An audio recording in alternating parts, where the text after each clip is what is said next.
Howdy, y'all. This is Red here. Just wanted to teach y'all how to do some homemade do-it-yourself buckshot. First off, I wanted to go over just the fact that when it comes to legal stuff, obviously when you modify shotgun ammunition or any ammunition for that matter, you are waiving any kind of liability to the manufacturer and specifically to me. This is just for informational purposes. It's up to y'all if you want to do this or not. I wanted to go over the viability of shotguns for home defense real quick.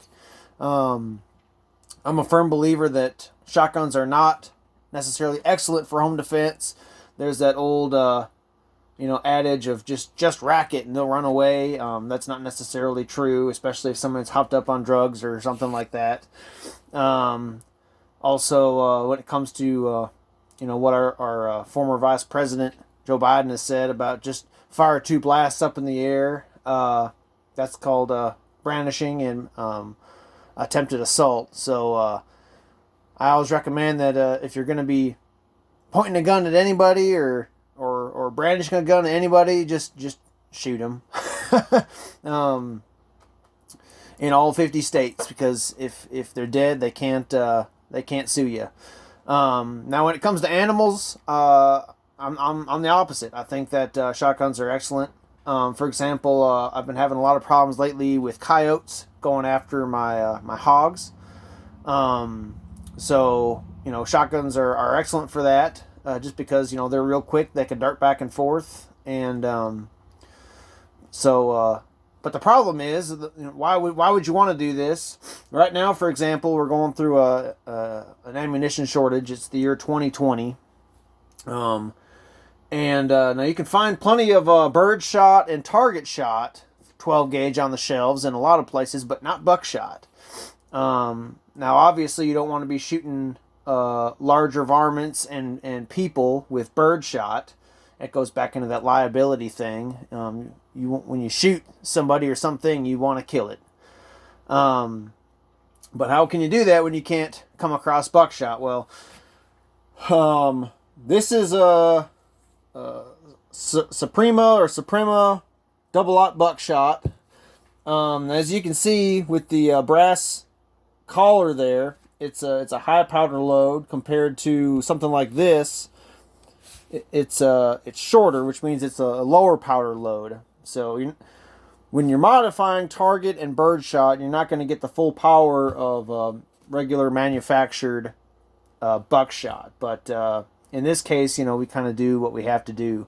I will say, of course, that I understand times are tough, and not everybody can afford to have an AR-15 or an AK-47 or something like that. So going down to Gbo's or a pawn shop and picking up an inexpensive $100 to $200 shotgun is within the reasonable ability of most Americans. So there's two different ways that you can modify a target load or bird shot. You can either just open up the crimp, which is what I'm going to do for y'all today, or you can just trim the top off. And when I say trim the top off, you just take a regular old knife or a X-Acto tool or whatever, and you just trim the top off. And when I say trim the top off, I mean just the top of this crimp here. You're just going to take that off. And of course, you need to be careful because you can definitely, absolutely 100% cut yourself doing that.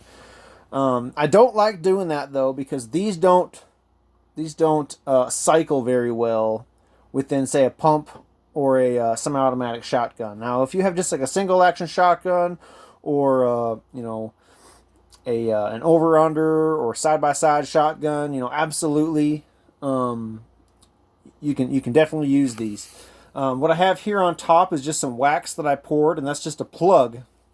I did not pour it over the shot. Actually, in between the shot, or should I say the sinkers that I have in here, I have just a little piece of cardboard, and then that wax is poured on top of that. So as soon as this shoots out, that wax plug will come out, and it'll deform if you have any kind of chokes or anything like that on your shotgun. It'll move out of the way, and the sinkers and whatever other shot that you have in there will come right out. So anyways, I'm going to open this this bird shot up for you. Now this is steel shot. It's not lead shot. But obviously, if it's lead shot, you should really be using gloves and stuff like that. But for those of y'all that know me, I'm not the biggest friend of OSHA, so I don't particularly care. But anyways, you're just kind of sort of slowly but surely just open up that crimp.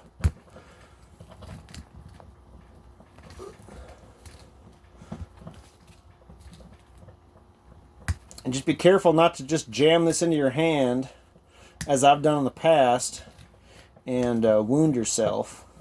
But you're basically just going to try to open this up just a little bit at a time. You don't want to mess up that crimp too bad, and you're going to pour out that shot that's inside. Now this is number 6 shot, so it's fairly large when it comes to the bird category. You can just take your pliers, your needle nose or whatever, and you're just going to keep on opening up that crimp. Now that's all the way opened up, and you're going to be left with this, just like that. Now this is a fully primed load. It still has powder inside it. Now you can do several different things at this stage. You can just put just lead sinkers inside, but I'm a big favor of packing as much crap in as I can because I'm economical like that. So what I'll do is actually put a little bit of that steel shot back in,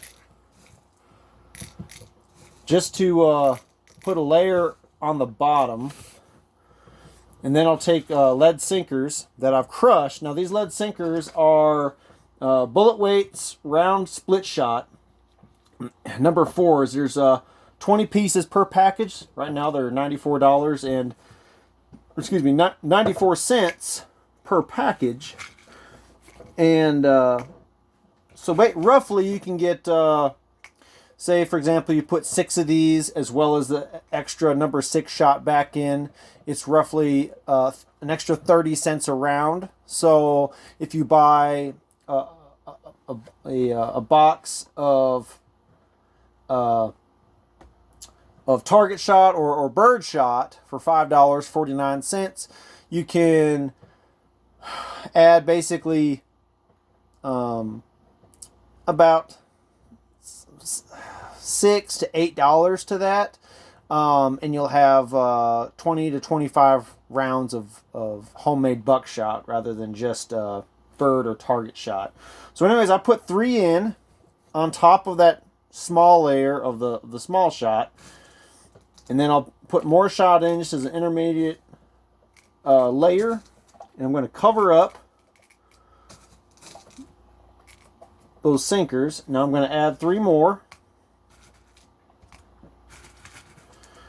Now obviously these lead sinkers are made of lead. And again, I should be using gloves, but I don't care. So if you want to dock me on that, you feel free to mention that in the comments. But I'm just going to top it all the way off, all the way up to the edge of the wad in there, that plastic wad with shot. Now again, you can load this thing up all the way with lead sinkers, or Demolition Ranch has a bunch of videos about him putting all kinds of stuff in there, like freaking Lego guys and stuff like that. But you can really put whatever you want inside a shotgun shell. And anyways, you just can take your thumb and you can slowly just push that crimp back into place, as I'm doing here, and it will absolutely 100% just fold right back in, and it'll look just like that.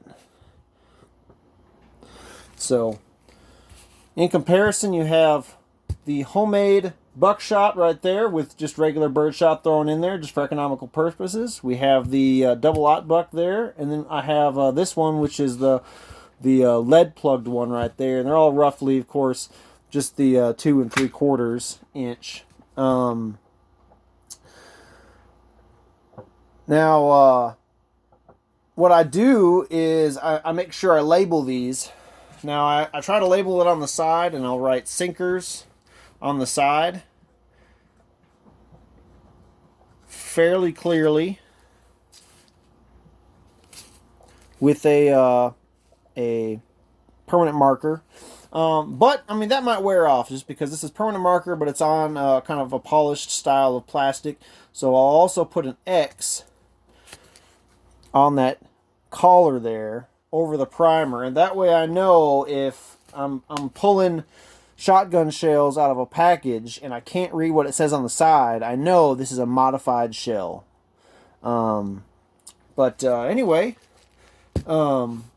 that's how you modify a target load or bird shot for a 12 gauge. You can do it for 20 gauge, 10 gauge, 14 gauge, whatever you want to do. Please like, comment, subscribe, and ring the bell, and I will absolutely try to get back to you in the comments if you have any further questions.